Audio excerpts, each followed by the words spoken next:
Pengertian esai. Menurut Depdikbud tahun 1995 nomor 270 menjelaskan bahwa esai merupakan buah pikir yang ditulis secara ringkas. Topik apapun dapat ditulis dalam bentuk esai. Menurut Kamus Besar Bahasa Indonesia atau yang disingkat dengan KBBI, dijelaskan bahwa esai adalah suatu karangan prosa yang membahas suatu masalah secara sepintas, lalu menurut sudut pandang pribadi penulisnya.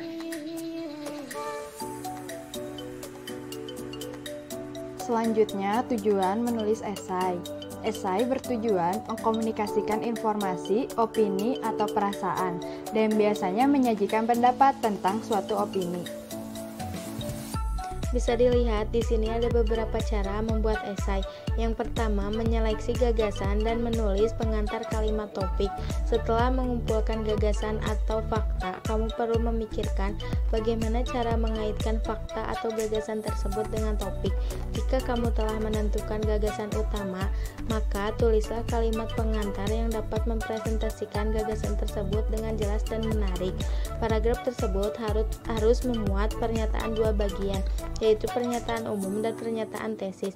Pernyataan umum merupakan perkenalan akan topik esai dan menyertakan latar belakang informasi tentang topik tersebut. Sedangkan pernyataan tesis merupakan gagasan pengontrol yang memuat inti topik yang akan dibahas. Yang kedua, setiap paragraf harus fokus pada kalimat topik dan memiliki transisi yang logis. Maksudnya di sini adalah memiliki transisi yang logis agar dapat memungkinkan pembaca memahami hubungan antar kalimat. Yang ketiga, uraikan alasan dan contoh yang spesifik. Menguraikan alasan dan contoh yang spesifik bertujuan agar dapat meyakinkan pembaca ketika membaca sebuah esai.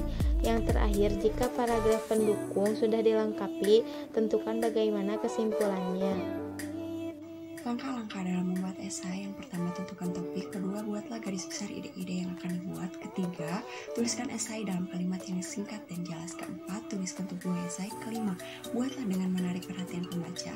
Keenam, tuliskan kesimpulan. Ketujuh, berikan sentuhan terakhir.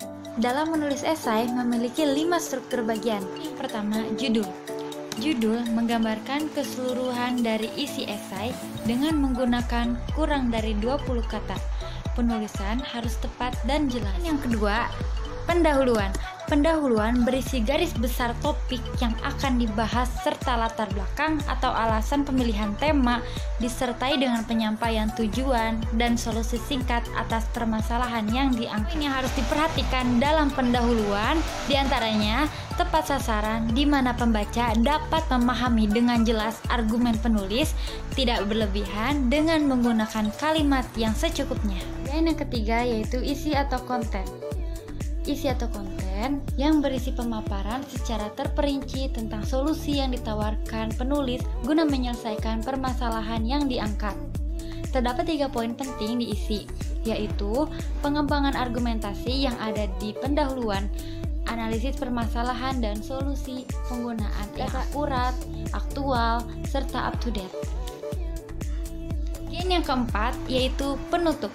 Penutup merupakan kesimpulan yang bersifat prospektif dari keseluruhan bagian pendahuluan dan isi esai.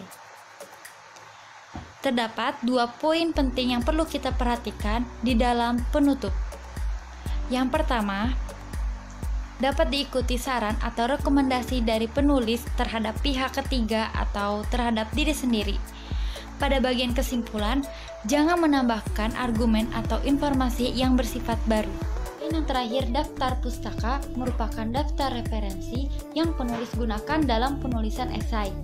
Referensi dapat berupa jurnal, textbook, website resmi. Di sini ada contoh esai yang berjudul Modernisasi dalam Pelestarian Budaya.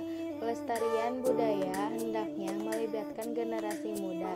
Hal ini penting karena generasi mudalah yang akan menjadi penerus bangsa dan memegang warisan budaya di masa depan. Untuk merealisasikan misi ini, hendaknya kegiatan pelestarian budaya dilakukan melalui langkah-langkah yang agar lebih menarik minat generasi muda yang hidup di masa modern seperti sekarang. Pada zaman modern seperti ini, pelestarian budaya hendaknya bisa melalui program radio, televisi, TV, film, internet, dan media cetak. Jika kebudayaan disajikan dalam bentuk seperti ini, maka generasi muda pasti tertarik karena kebudayaan bagi mereka tidak kuno dan tidak ketinggalan zaman. Senang sekali karena langkah-langkah seperti inilah yang sudah dilakukan. Ambil saja contoh program televisi World of Wayang yang ditayangkan di Kompas TV yang semakin mendekatkan wayang terhadap generasi muda dan disajikan secara modern.